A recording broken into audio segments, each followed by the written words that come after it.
Hello guys, আমি নতুন মালদ্বীপ থেকে বলতেছি। এই হচ্ছে বর্তমানে আমার পরিস্থিতি।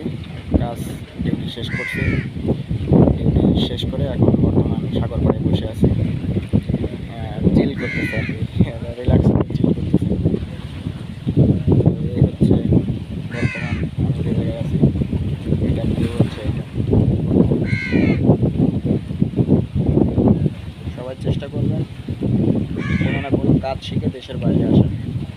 আপনি নিজের কাছেও একটা গুড ফিল করবেন এবং আপনার আশেপাশের মানুষগুলো দেখবেন যে আপনার অনেকটা সম্মান দিবে, বুঝছেন না? আমি এখানে কাজ করছি, আমি এই আইল্যান্ডে আসার, আমি আজকে যে নিউজটা পাইছি যে আমি এই আইল্যান্ডে আসার নাকি 15-20 দিন আগে থেকে এরা খবর জানে যে একজন ওয়েল্ডিংয়ের মিস্ত্রি আসতেছে। তো অনেক সম্মান দেয় এরা আমারে, বুঝছেন? আশেপাশের লোকগুলো অনেক সম্মান দেয়। এই আইল্যান্ডে কোনো ওয়ার্কশপের দোকান নাই, মানে ওয়েল্ডিংয়ের দোকান। আমারই আছে খালি ওয়েল্ডিংয়ের দোকান, আমি যে দোকানে কাজ করি। তো আপনারা চাইবেন যে দেশের বাইরে আসছেন, ঠিক আছে আসেন, যে কোনো না কোনো হাতের কাজ শিখে আসেন, ঠিক আছে? আপনি ইলেকট্রিকের কাজ শিখতে পারেন, আপনি কারেন্টের কাজ শিখতে পারেন, আপনি পানির লাইনের কাজ শিখতে পারেন। আর আপনি যদি এই হাতের কাজগুলো নাও শিখেন, অন্তত আপনি কম্পিউটারের কাজ শিখে আসতে পারেন। যদি আপনি দেশের বাইরে যাইতে আপনার ইচ্ছা হয় বা আপনি যাওয়ার মন মানসিকতা তৈরি করেন যে আমি দেশের বাইরে যাব, তাহলে বলবো কোনো না কোনো একটা হাতের কাজ শিখে আপনি আসেন। ইনশাল্লাহ ভালো কিছু হবে। হয়তো 2-6 মাস কষ্ট হইতে পারে, 3 মাস, 4 মাস, 5 মাস, 6 মাস কি 1 বছর। আপনার ওই আপনি যে কাজ জানেন ওই কাজ হয়তো বা পাইতে আপনার একটু কষ্ট হইতে পারে, লাইন পাইতে। কিন্তু যখন আপনি ওই কাজের পেয়ে যাবেন, আপনি ওই কাজের লাইন যখন আপনি পেয়ে যাবেন, তখন অবশ্যই দেখবেন যে আপনার মতো ভালো আর মানে অন্য কেউ নেই। নিজের কাছে একটা গুড ফিল হবে এবং আপনার আশেপাশের মানুষগুলো কিন্তু প্রচুর সম্মান দিবে। আমরা যারা কম বেশি কাজ জানি বা কাজ করি, যে যে যা কাজই করে না কেন, মানে করে না কেন, আপনি যখন দেশের বাইরে আসবেন আপনার হাতের কাজের উপরে কিন্তু আপনার সম্মান করবে, চাহিদা মানে আপনার মর্যাদা দিবে। আপনি দেখতে কেমন বা আপনার পোশাক আশাক বা আপনার চলন কেমন, এইগুলো ওরা দেখবে না, ঠিক আছে? আপনার দেখবে আপনি কাজ জানেন কিনা। আপনি কাজ জানেন, আপনি পৃথিবীর যে প্রান্তে যান না কেন আপনার কষ্ট করতে হবে না। আমি বিগত 6 বছর সৌদি আরবে কাজ করছি, দেন আমি কাতারে কাজ করছি, নাও আমি দিস টাইম মালদ্বীপ। তো মালদ্বীপে কিন্তু অনেক মানুষ বসে আছে, আপনার মালের সিটিতে হাজার হাজার বাঙালি বসে আছে। তো আমার কিন্তু এতটা কষ্ট করা হয়, মানে করতে হয়নি আর কি, ঠিক আছে? একটাই কারণে করতে হয়নি, শুধু আমি হাতের কাজ জানি বলে। আমি ওয়েল্ডিংয়ের কাজ জানি, আমি বিগত 6 বছর সৌদি আরবে করছি। তো ওই কারণে আমি শুধু অনলি 1 থেকে 2 দিন বসেছিলাম মালেতে। তো আমারে যখন ওখান থেকে এই আইল্যান্ডে শিফট করে, তো আমি যেখানে 2 দিন আমি ছিলাম এয়ারপোর্ট থেকে আসার পরে, তো ওরা বিশ্বাস করেনি যে আমারে নিয়ে যাবে, ঠিক আছে? এমন একটা ভয়াবহ পরিস্থিতি ওখানে মালে সিটিতে। তো শুধু হাতের কাজটুকু জানি বলে, যে আমার যে বস সে জানছে আনার পরে যে না ও ওয়েল্ডিংয়ের কাজ জানে, তখন সাথে সাথে ওখান থেকে আমার এই আইল্যান্ডে নিয়ে আসছে, ঠিক আছে? তো আমি বলবো যে আপনারা কোনো না কোনো একটা হাতের কাজ শিখে আসেন বাইরে, আপনি সেটা যে কোনো কাজ। এটার চাহিদা আমি আমি যখন মানে বাংলাদেশে কাজ করি, হাতের কাজ ওয়েল্ডিংয়ের যখন আমি করি, তখন আমার সপ্তাহে দিত 50 টাকা, বুঝছেন? বাংলাদেশে তো সপ্তাহে 50 টাকা দিত। তারপরে হালকা পাতলা যখন হ্যামার মারার থেকে বাদি নিয়ে যখন কাটিং করা শিখলাম, গ্রাইন্ডিং করা শিখলাম, তখন দিত সপ্তাহে 100 টাকা। তারপরে যখন হালকা পাতলা ওয়েল্ডিং করা শিখলাম, তখন দিত আপনার সপ্তাহে 300 টাকা। তারপরে দোকান চেঞ্জ করছিলাম, তখন দিত সপ্তাহে 700 টাকা।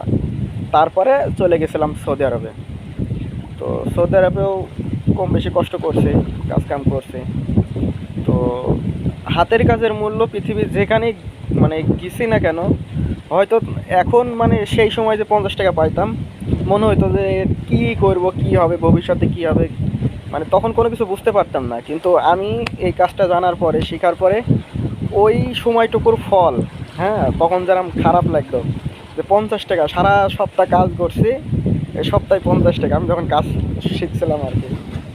তো এখন কিন্তু ওইটার ফল ভোগ করতেছি আমি এখন, এই টাইমে দিস টাইমে আমি এখন ফল ভোগ করতেছি যে না, হাতের কাজের মূল্য আপনি পৃথিবীর যে প্রান্তে যান না কেন, হয়তো বা আজকে বসে আছেন, আজকে কষ্ট করছেন, একটা না একটা সময় আপনার কিছু না কিছু ব্যবস্থা হয়ে যাবে। এখন কিন্তু এই যে 4টে 4:30 বাজে এখন, এখন কিন্তু যারা এই যে লেবারের কাজ করে তারা কিন্তু কাজ করতেছে, ঠিক আছে, এখনও কোনো তারা কাজ করতেছে। আর আমার কাজ, আমি 3:30টার ভিতরে আমার কাজ অফ করে দিয়েছি, 4টার ভিতরে এসে সমুদ্র পাড়ে বসে আছি। তারপরেও মালিক খুশি, আমার যে বস সে খুশি, সে আমার কোনো কিছু প্রশ্নও করে না, জানতেও চায় না যে আজকে কী কাজ করলি, বা কোনো তার ব্যবহার আসার খারাপ কিছু না। কারণ সে জানে যে আমি মিস্ত্রি, আমি যতটুকুই কাজ করব না কেন ওইটুকু আমি আমার মন থেকে করব। তো ও আমারে বলে দিছে, আমার বসটাও আলহামদুলিল্লাহ অনেক ভালো, আমারে বলে দিছে যে তোর মনে করবি তোর দোকান, তুই এখানে আসছিস, তুই কাজ করবি, তুই কাজ করে তোর টাকা তুই নিবি, তুই যতটুকু কাজ করবি তোর হিসাব অনুযায়ী তুই টাকা নিয়ে নিবি, আমার এখানে কোনো দায়ভার নাই, কোনো ফ্যাক্ট নাই।